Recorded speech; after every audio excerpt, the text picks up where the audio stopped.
लखनऊ की ठंडी सुबह में मुख्यमंत्री आवास के बाहर हलचल तो रोज रहती है, लेकिन 26 नवंबर की वो सुबह कुछ अलग थी। पुलिस के सुरक्षा चक्र के बीच एक दुबली पतली घबराई हुई सी लड़की खड़ी थी। आंखों में उम्मीद, हाथों में दबा हुआ एक कागज और होठों पर शब्दों की जगह मौन। वो बोल नहीं सकती थी, लेकिन उसके कदमों ने उसकी कहानी पहले ही कह दी थी। ये वो खुशी थी, कानपुर की 20 वर्षीय मूक बधिर युवती, जो बिना किसी को कुछ बताए अकेले ही निकल पड़ी थी, सिर्फ इसलिए कि वो अपने हाथों से बनाया गया मुख्यमंत्री योगी आदित्यनाथ का चित्र उन्हें स्वयं भेंट करना चाहती थी। खुशी का ये सफर किसी फिल्मी कहानी जैसा था।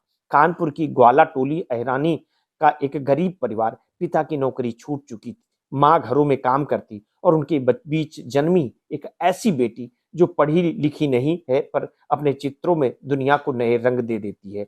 उसी बेटी ने एक साधारण कागज पर मुख्यमंत्री का चित्र बनाया, दिल में इच्छा जगी और वो घर से निकल पड़ी, लखनऊ तक किसी को बताए ही बिना। लेकिन राजधानी पहुंचकर वो रास्ता भटक गई।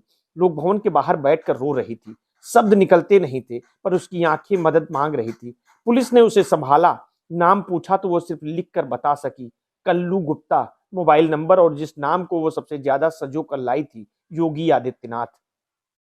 जब ये कहानी मुख्यमंत्री तक पहुंची तो उन्होंने वही किया जो शायद प्रशासनिक किताबों में नहीं लिखा होता, संवेदना। उन्होंने तुरंत आदेश दिया कि परिवार को बुलाया जाए। कुछ ही देर में खुशी अपने माता पिता और भाई के साथ मुख्यमंत्री आवास में थी। जैसे ही उसने कांपते हाथों से वो चित्र आगे बढ़ाया, योगी आदित्यनाथ ने मुस्कुराते हुए उसे अपने पास बुला लिया।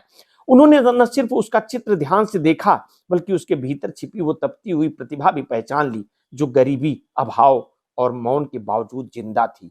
वो क्षण खुशी के माता पिता के लिए किसी सपने के सच होने जैसा था। उनकी आंखों में गर्व था, राहत थी और वह कृतज्ञता थी जिसे शब्दों में पिरोना कठिन होता है।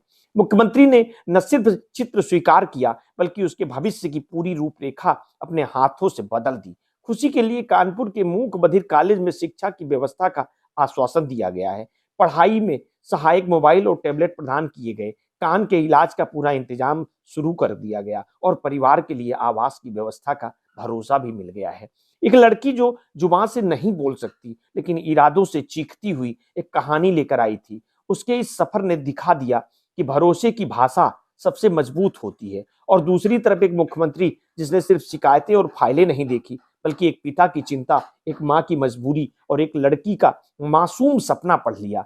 अंततः ये सिर्फ एक मुलाकात नहीं थी, ये वो धड़कता हुआ क्षण था जिसमें शासन ने अपना मानवीय चेहरा दिखाया, जिसमें यह साबित हुआ कि जनता और सरकार का रिश्ता सिर्फ औपचारिक घोषणाओं का नहीं, बल्कि आत्मीयता और संवेदना का भी हो सकता है। खुशी का यह सफर आने वाले वर्षों तक उत्तर प्रदेश में एक मिसाल की तरह सुनाया जाएगा कि कैसे कभी एक मासूम चित्र भी किसी का भविष्य बदल देता है और एक नेता का दिल किसी लड़की की दुनिया